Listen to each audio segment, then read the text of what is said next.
Mi esposa me arrojó café caliente cuando me negué a darle mi tarjeta de crédito a su hijo. Ella gritó, «Dame el dinero o largo de aquí». Así que me fui en silencio. Días después, ella llegó a una casa vacía y encontró a un desconocido de traje adentro. Ella arrojó el café directamente a mi pecho y gritó, «Dale tu tarjeta de crédito a mi hijo o vete». Caminé hacia la oscuridad helada, y luego supe que la casa no era realmente suya. Ese momento se repitió en mi cabeza mucho después de irme. El sonido volvió primero. No su voz, aunque era lo bastante aguda, sino el siseo, ese chisporroteo rápido y feo, cuando el café caliente empapó el algodón y besó la piel desnuda. Sonaba como algo muriendo en una sartén. Eran las 7:12 de un martes por la mañana en Sylvania, Ohio. Lo recuerdo porque acababa de mirar el reloj sobre el microondas, ese que siempre se adelantaba 4 minutos. La cocina olía a carpetas y a pan tostado quemado. El teléfono de Troy zumbaba sobre la mesa, vibrando contra el laminado barato como un insecto atrapado. Me llamo Frank Calder. Tenía 58 años esa mañana. Trabajé 30 años como electricista sindicalizado en el local IB8. Cableé escuelas, hospitales, centros comerciales. Me jubilé anticipadamente tras una lesión en el hombro que nunca sanó bien. Creía en pagar las facturas a tiempo, en mantener mi palabra y en no tomar lo que no me pertenecía. Jamás pensé que estaría parado en mi propia cocina siendo agredido por mi esposa. Dorene estaba junto al fregadero, agarrando la taza como si fuera un arma. Sus ojos no estaban desorbitados. Eso me asustó más. Eran planos, cansados, decididos. Frank, dijo con demasiada calma. Ya hablamos de esto. Troy ni siquiera levantó la vista. Estaba sentado a la mesa con su sudadera con capucha, deslizando los pulgares sobre su teléfono, dejando manchas de grasa de tocino en la pantalla. La aplicación parpadea en rojo, murmuró. El pago vence hoy. Dejé mi lonchera en el suelo. El metal resonó más fuerte de lo que debería. Te dije que no, respondí. No voy a poner mi tarjeta de crédito en sus manos. Ahí fue cuando Dorene estalló. ¿Tienes idea de lo que pasará si le embargan la camioneta?, dijo. ¿Quieres que se quede estancado aquí? ¿Es eso lo que quieres? Me reí una vez, sin humor. Lleva estancado aquí 3 años. Troy finalmente levantó la vista, con una media sonrisa tirando de su boca. Tienes una pensión, dijo. ¿Para qué la estás ahorrando? Para la tumba. Miré a Dorene, esperando algo. Una sacudida de cabeza. Una palabra en mi defensa. En su lugar, empujó el plato de huevos fríos hacia mí. Solo hazlo, Frank, dijo. La familia es lo primero. Algo tenso se retorció en mi pecho. La familia no echa a la gente a la calle, dije. La familia no vacía las cuentas. Ahí fue cuando voló el café. Golpeó mi hombro izquierdo y mi pecho, empapó mi camisa, quemó profundo y rápido. ¡Jade! La taza rebotó en mi brazo y se hizo añicos en las baldosas. Los pedazos se deslizaron debajo de la mesa. Noté estúpidamente que era la taza con nuestra foto familiar, de una Navidad hace 10 años. Todos sonriendo como si nada pudiera salir mal. Dame el dinero o largo de aquí, gritó Dorene. Sentí como si mi piel se encogiera, rizándose. Me quedé allí un segundo, aturdido, mirando el vapor que salía de mi camisa. Luego asentí. Está bien, dije. Mi voz sonaba lejana. Me voy. No grité. No amenacé. Fui al armario del pasillo y tomé mi chaqueta, mis llaves, mi billetera. Alcancé el estante y tomé la pequeña caja fuerte. Guardaba mis documentos y las escrituras, cosas que nunca confié del todo a nadie más. Troy resopló. Ya era hora. Salí al frío. El aire de marzo abofeteó mi camisa mojada como un castigo. La escarcha se aferraba a los bordes del parabrisas de mi viejo Chevy. Me senté en el asiento del conductor y simplemente respiré. Cada inhalación dolía donde la quemadura ya se estaba tensando, como una banda estirada demasiado fuerte. Conduje directo a un centro de atención urgente en la calle Monroe. La enfermera me levantó la camisa y contuvo el aliento. Esa es una mala quemadura, dijo. ¿Incidente doméstico? Dudé, luego asentí. Debería tomar fotos, añadió en voz baja. Miré las baldosas del techo mientras me vendaba el hombro. Nunca pensé que necesitaría pruebas contra mi propia esposa, pensé, como si estuviera armando un caso legal. Cuando volví a mi auto, mi teléfono vibró. Una notificación de mi banco, solicitud para agregar usuario autorizado, Troy Haskins. Mis manos empezaron a temblar. Conduje hasta el estacionamiento de Tim Hortons y me senté allí, con un vaso de agua con hielo presionado contra mi quemadura. El olor a café me revolvió el estómago. Llamé a Ray Mercer, mi viejo compañero del sindicato, el tipo que había estado a mi lado tanto en fiestas de jubilación como en funerales. ¿Me arrojó café?, le dije. Hubo una larga pausa. Luego Ray dijo, puedes quedarte en mi casa. Esa noche, acostado en un sillón reclinable en el sótano de Ray, con el hombro palpitando, no dejaba de pensar en una conversación del año anterior. Dorene parada en la mesa de la cocina con una pila de papeles. Es solo para protegernos, había dicho. En caso de que te pase algo. Recordé haber firmado con un bolígrafo negro. Siempre usaba negro, pero la copia que vi más tarde. La tinta parecía azul. Miré el techo, escuchando el horno encenderse y apagarse, y sentí la quemadura bajo el vendaje picar y tensarse.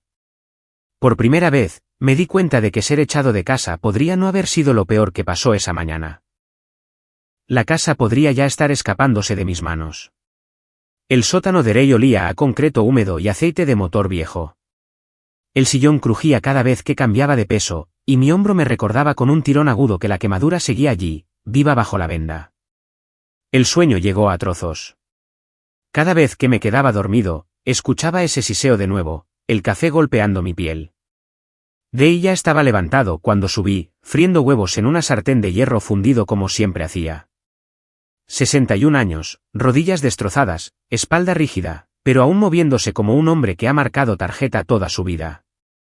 Te ves fatal, dijo, deslizando un plato hacia mí. Me siento peor, respondí. No pidió detalles. Ray sabía cuándo no preguntar. Solo asintió y sirvió café en una taza desportillada de los Browns. No lo toqué. Después de que se fue a su cita médica, me senté en la pequeña mesa de juego en el sótano y abrí mi computadora portátil. Mis manos temblaban mientras iniciaba sesión en mis cuentas bancarias. Ese temblor no era de dolor. Era de ese tipo de miedo que aún no quieres nombrar. Los números no mentían. Había adelantos en efectivo que no recordaba haber sacado. 300 aquí, 400 allá. Tarifas apiladas sobre tarifas, una suscripción a una aplicación de apuestas deportivas de la que nunca había oído hablar, otra para algo llamado Express Boost. Todo desde mi tarjeta, todo en medio de la noche. Hice clic más a fondo. Un préstamo de día de pago, $500. El nombre de Troy adjunto, pero mi dirección, mi número de teléfono, mi historial crediticio. Me recosté y cerré los ojos. Él no quería ayuda. Pensé que quería acceso. Mi teléfono sonó. El nombre de Dorene iluminó la pantalla. Contesté. ¿Estás feliz ahora?, dijo. Sin hola, sin pausa. Estoy quemado, dije. Me tiraste café encima. Tú me provocaste, espetó ella. Humillaste a Troy. Él se humilló a sí mismo, dije, al tratar de robarme. La voz de Troy salió por el altavoz, fuerte y aguda. ¿Robar? ¿Has estado viviendo del sueldo de mamá desde que te lastimaste? Me reí con amargura. Pagué esta casa durante 20 años. Ya ni siquiera trabajas, dijo él. ¿Para qué sirves? Dorene no lo detuvo. Simplemente suspiró. Frank, solo vuelve y sé razonable. Terminé de ser razonable, dije, y colgué. Una hora después, estaba sentado frente a una mujer llamada Paula en la sucursal del Banco Fifth en la Avenida Central. Llevaba gafas de lectura con una cadena y tenía la voz tranquila y firme de alguien que había visto muchos desastres. Escuchó sin interrumpir mientras yo exponía todo, la quemadura, la exigencia, los cargos. Cuando terminé, entrelazó las manos. Veo esto más de lo que crees, dijo. Especialmente con clientes mayores. Presión familiar. Solo ayúdeme esta vez. ¿Qué hago?, pregunté. Lo cerramos todo, dijo. Hoy mismo. Ella me guió paso a paso. Alerta de fraude, tarjeta nueva, contraseñas nuevas. Bloqueó cualquier intento de añadir un usuario autorizado. Me ayudó a abrir una cuenta de cheques separada y a redirigir el depósito de mi pensión. Esto no es tu abandonando a tu familia, dijo suavemente. Esto es tú protegiéndote a ti mismo. Esa frase se quedó conmigo. Cuando salí del banco, sentí algo que no había sentido desde el martes por la mañana: control. No duró. Para la tarde, mi teléfono zumbaba sin parar. Mi hermana Linda, 2 tipos de la iglesia, un vecino con el que apenas hablaba. ¿Por qué dejaste a Dorene? Ella dice que te fuiste. ¿Qué te pasa, Frank? No le respondí a ninguno. El jueves por la tarde, conduje de vuelta a la casa para recoger ropa y mis herramientas. Me estacioné al otro lado de la calle y miré el lugar que había pintado, arreglado, limpiado de nieve y pagado. La puerta del garaje no se abrió. Marqué el código de nuevo. Nada. Troy salió del patio lateral, con las llaves colgando de su dedo, sonriendo como si hubiera estado esperando. El código cambió, dijo. Ya no vives aquí. Vengo por mis cosas, dije. Ya obtuviste lo que mereces.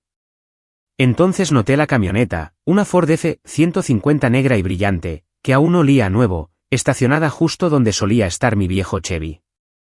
Troy se apoyó en ella como si fuera un trono. Cuando se giró, algo sobresalía de su bolsillo trasero. Un folleto brillante, oferta en efectivo, cierre rápido, sin bancos. Me fui sin decir otra palabra. Esa noche, Ray y yo nos sentamos en su cocina. Abrió 2 cervezas y me deslizó una. Me quedé mirando la condensación que corría por la botella.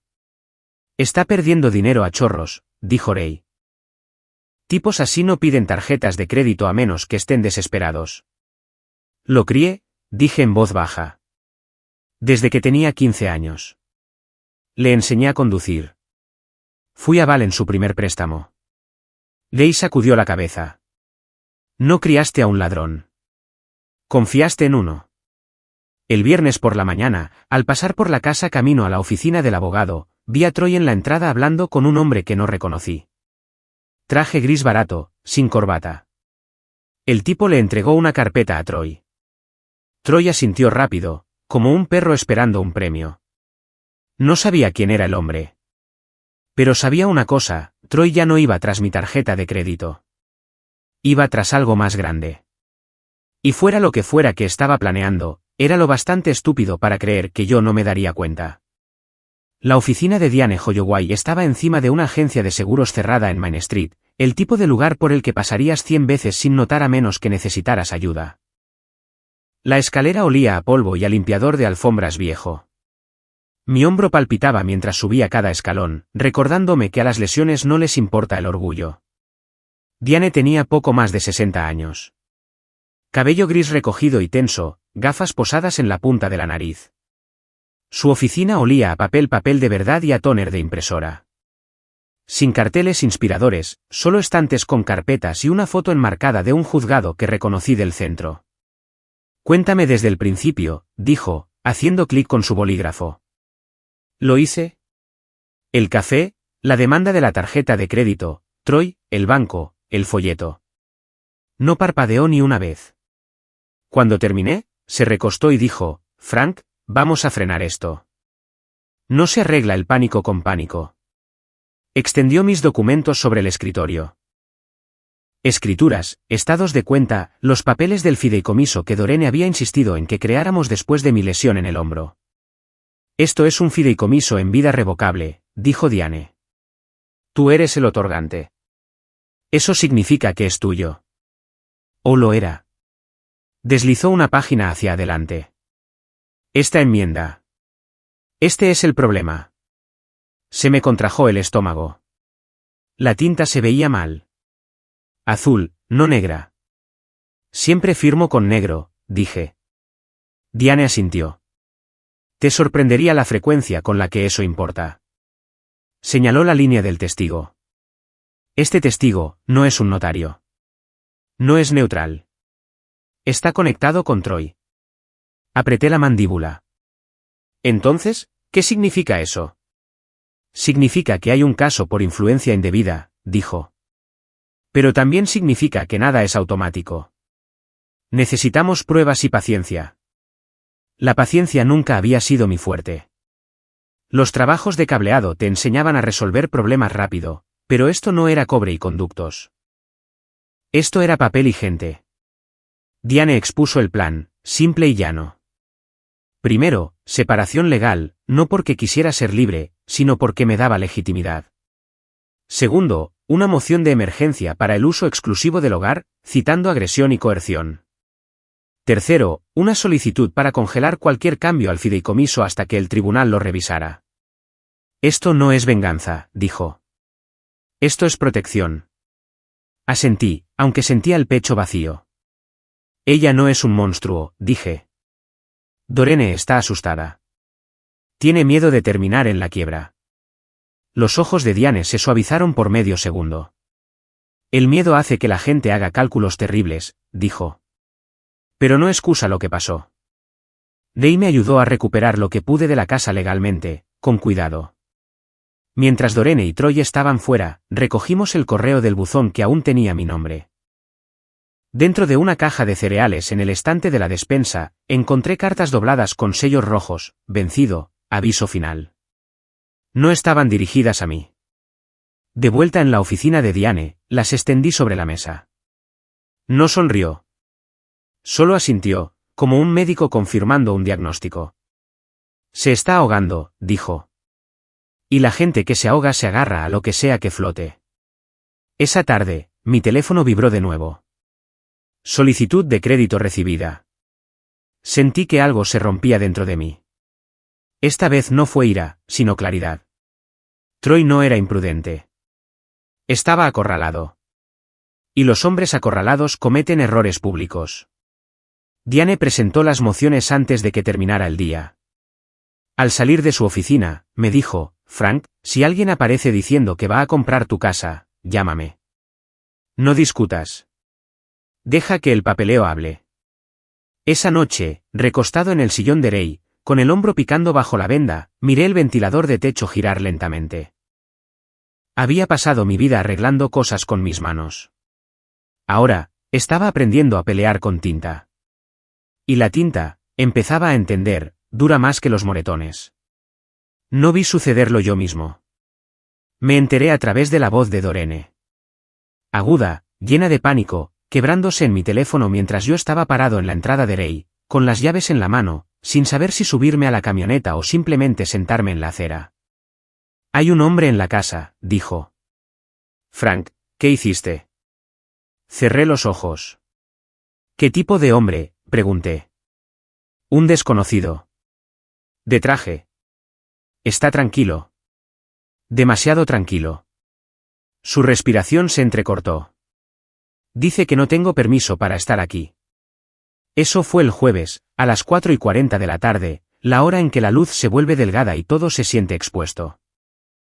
Más tarde supe que su nombre era Malcolm Pierce, administrador de propiedades con licencia, actuando bajo instrucciones del fideicomisario en espera de la revisión del tribunal. Sin sirenas, sin gritos, solo un portapapeles y una voz que no se alzaba por mucho que Dorene gritara. Señora, le dijo, necesito que retroceda mientras completo el inventario. Dorene dijo que le había preguntado quién se creía que era. Represento a la propiedad, dijo Malcolm, no a las personas.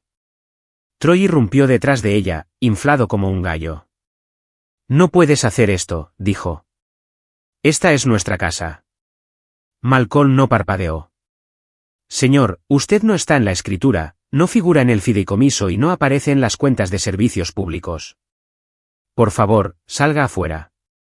Esa frase hizo más daño que cualquier amenaza que yo pudiera haber hecho.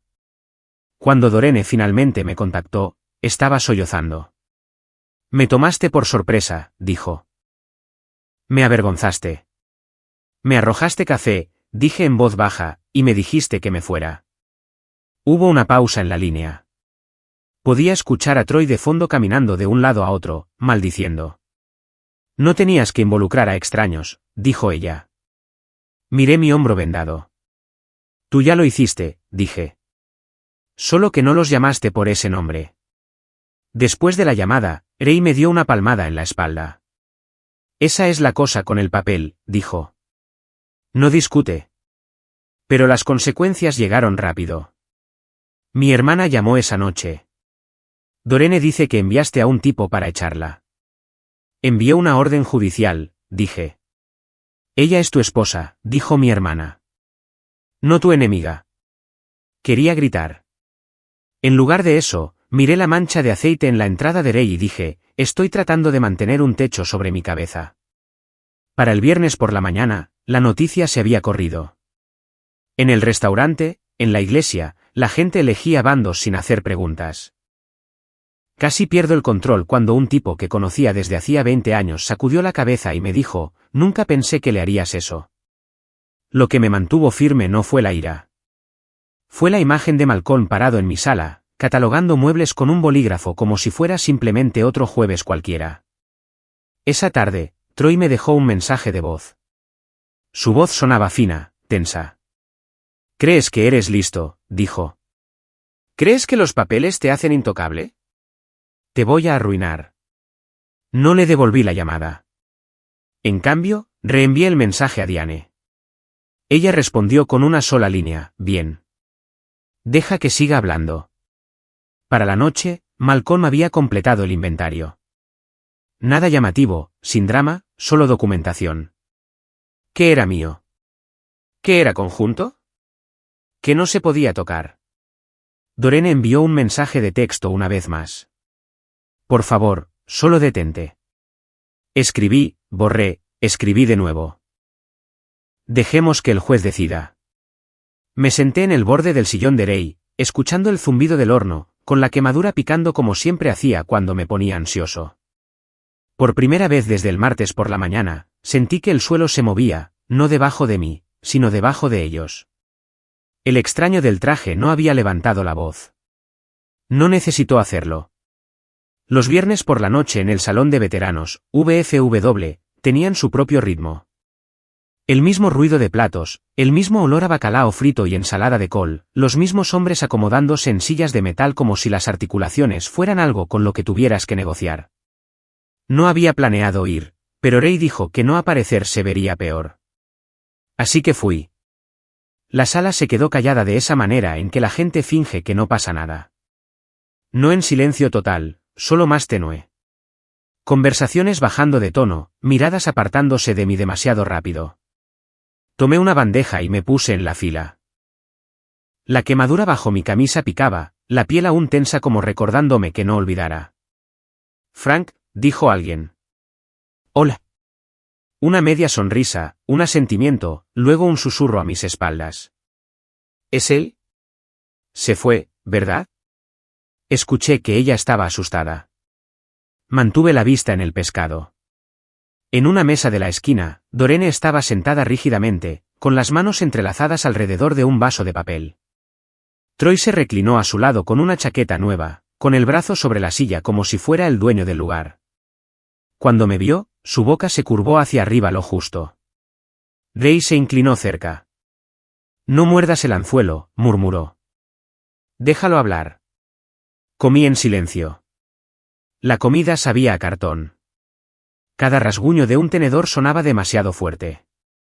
A mitad de la comida, Dorene se puso de pie. Su voz temblaba, pero se escuchó. Solo quiero que la gente sepa, dijo, que yo no pedí nada de esto. Se me cayó el estómago. No me nombró.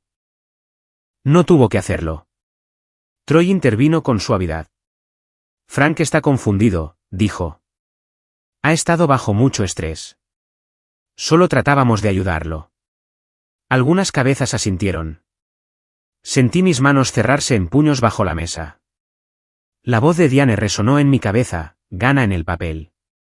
Después de la cena, afuera, bajo las luces amarillas zumbantes, un hombre que apenas conocía se acercó sigilosamente a Ray.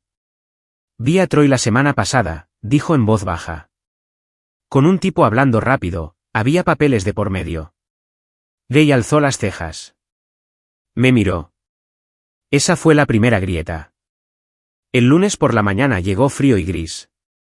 El juzgado olía a madera vieja y desinfectante.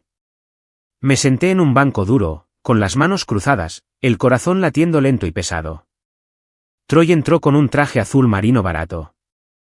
La manga aún tenía una etiqueta metida bajo el puño. Cuando intentó apoyarse contra la pared, un alguacil se aclaró la garganta. Troy Haskins, dijo el hombre. Apártese. Troy se sonrojó de nuevo. Murmuró algo. Dorene evitaba mis ojos. Dentro de la sala, Diane habló con claridad. Sin teatro, solo hechos. Las fotos de las quemaduras, los registros bancarios, la enmienda al fideicomiso, la declaración del vecino, el inventario de Malcolm. Troy intentó interrumpir una vez. La jueza levantó una mano. Señor, dijo, tendrá su turno. Realmente nunca lo tuvo. Cuando terminó, Dorene se derrumbó en el pasillo. No pensé que llegaría tan lejos, sollozó. Dijo que sería temporal. La miré de verdad. Parecía pequeña, vieja. Te pedí que pararas, dije. Tú me dijiste que me fuera. Ella intentó tocar mi brazo, luego se congeló al ver el vendaje. Su rostro se arrugó. Lo siento, susurró. Di un paso atrás. Algunas disculpas llegan demasiado tarde para arreglar algo. Mientras escoltaban a Troy para lidiar con otro asunto, órdenes de tráfico, multas impagas, la gente miraba. No a él. A mí. Afuera, Ray puso una mano en mi hombro. Te mantuviste firme, dijo. Así es como se gana. Asentí, viendo a Dorene desaparecer sola por las escaleras. La multitud del pescado frito hablaría. Siempre lo hacían. Pero ahora tenían la historia completa. La sala del tribunal se vació como lo hace una habitación después de una tormenta, sillas arrastrándose, papeles barajándose, voces bajas e inciertas. Me quedé sentado un momento, con las manos cruzadas, dejando que mi respiración se calmara. Mi hombro picaba bajo la venda, un recordatorio sordo de que el dolor no se va solo porque los gritos se detienen. Diane se inclinó. Está hecho, dijo. Al menos la parte que importa. Las órdenes de la jueza fueron bastante claras. La enmienda al fideicomiso quedó congelada pendiente de revisión. El intento de apalancar la casa no llegó a ninguna parte. A Troy se le prohibió la entrada a la propiedad y se le ordenó no tener contacto conmigo. Cualquier otro truco financiero lo metería en problemas más graves que multas impagas. Sin fuegos artificiales, sin aplausos, solo tinta. Mientras la gente pasaba, sentí ojos sobre mí, curiosos, cautelosos, recalibrando. Las mismas personas que habían susurrado en la cena ahora asentían, rápidas e incómodas, como si se hubieran topado conmigo en el pasillo del supermercado y no supieran qué decir. Dorene esperaba junto a las puertas. Parecía más pequeña de lo que recordaba. Tenía los hombros encorvados, las manos retorciendo un pañuelo hasta que se rompió. Cuando nuestros ojos se encontraron, tragó saliva. Frank, dijo. Caminé hacia ella. De cerca, podía ver las líneas en las comisuras de su boca, las que se profundizaban cuando se preocupaba. Recordé las mañanas en que esas líneas significaban que estaba pensando en las facturas o en la salud de su madre. Recordé haberla amado por eso, por cómo cargaba las responsabilidades en silencio. No pensé que intentaría venderla, dijo. Me dijo que era solo papeleo. Que ganaría tiempo. Asentí. El tiempo es caro, dije, y él estaba gastando el mío. Ella miró mi hombro. Nunca quise lastimarte. No respondí de inmediato. En mi cabeza, escuché el siseo de nuevo, la taza rompiéndose, las palabras que vinieron después. Te creo, dije finalmente. Pero creerte no arregla lo que pasó. Sus ojos se llenaron de lágrimas. Extendió la mano, luego la dejó caer. ¿Podemos empezar de nuevo? La pregunta quedó suspendida entre nosotros como humo. No lo sé, dije. Ahora mismo, necesito tranquilidad. Ella asintió como si lo esperara. Nos quedamos allí un segundo más, luego se dio la vuelta y bajó los escalones sola. Ray me esperaba afuera, con las manos en los bolsillos de su chaqueta. ¿Café?, preguntó, sonriendo a medias. Hoy no, dije. Condujimos de vuelta a la casa en silencio. La calle se veía igual. Árboles desnudos, aceras agrietadas, un aro de baloncesto sin red. Cuando abrí la puerta, el olor de adentro me detuvo. Alfombra vieja, limpiador de limón, y débilmente. ¿Qué fe? Las etiquetas de inventario de Malcolm habían desaparecido. Las habitaciones se sentían más grandes sin el ruido de Troy llenándolas. Caminé despacio, tocando el respaldo de una silla, el borde del mostrador. En la cocina, la taza rota ya no estaba. En su lugar había una blanca, simple, limpia y vacía. Me quedé allí mucho tiempo. Esa noche, dormí en mi propia cama. El colchón crujió como siempre. El ventilador de techo hacía clic en su velocidad más baja. Cuando me giré sobre mi costado, mi hombro tiró y se acomodó. Por la mañana, fui al restaurante en la avenida central. La misma cabina, la misma camarera. Dejó un plato de huevos y tostadas y dijo, «Semana difícil». Sonreí levemente. Se podría decir. Un hombre del VFW pasó por mi mesa. Luego otro. Sin discursos, solo asentimientos. Una mano en mi hombro. Reconocimiento. Eso importaba más de lo que ganar jamás lo hizo. No te diré que todo se arregló solo. No fue así. El papel puede proteger una casa, pero no puede reconstruir la confianza. Algunas noches el silencio se siente demasiado grande. Algunas mañanas todavía me estremezco cuando huelo café preparándose. Pero a los 58 años aprendí algo que desearía haber aprendido antes. El amor no puede costarte tu dignidad. La familia no tiene derecho a vaciar tus cuentas y llamarlo ayuda. Y cuando las palabras fallan, el papel lento, aburrido, honesto puede decir la verdad en voz alta. Si estás escuchando esto y alguna vez has tenido que alejarte para salvarte, debes saber esto, no eres débil por elegir la seguridad sobre el silencio. No eres cruel por trazar una línea. A veces, lo más valiente que una persona puede hacer es decir no y decirlo en serio. Si esta historia te tocó de cerca, te invito a compartir tus pensamientos en los comentarios. Y si quieres escuchar más historias de la vida real sobre cómo mantenerte firme de la manera correcta, considera darle me gusta y suscribirte. No estás solo ahí fuera.